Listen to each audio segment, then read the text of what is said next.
سلمہ بن الاکوع رضی اللہ عنہ نے بیان کیا کہ ہم نبی کریم صلی اللہ علیہ وسلم کے ساتھ خیبر گئے۔ راستے میں مسلمانوں میں سے کسی شخص نے کہا، عامر اپنی حدیث سناؤ۔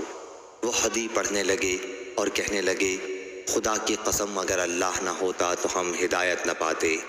اس کے بعد دوسرے اشعار بھی انہوں نے پڑھے، مجھے وہ یاد نہیں ہے۔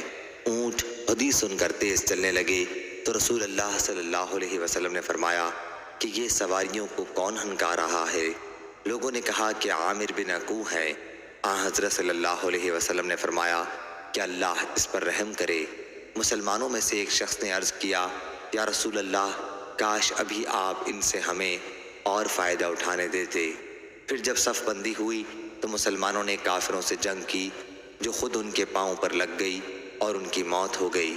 شام ہوئی تو لوگوں نے جگہ جگہ آگ جلائی۔ حضرت صلی اللہ علیہ وسلم نے دریافت فرمایا، یہ آگ کیسی ہے؟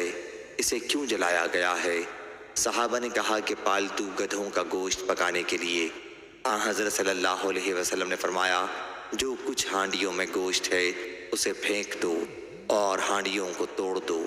ایک صحابی نے عرض کیا کہ یا رسول اللہ، اجازت ہو تو ایسا کیوں نہ کر لیں کہ ہانڈیوں میں جو کچھ ہے اسے پھینک دیں اور ہانڈیوں کو دھو لیں۔ حضرت صلی اللہ علیہ وسلم نے فرمایا، اچھا یہی کر لو۔ صحیح بخاری حدیث نمبر 6331۔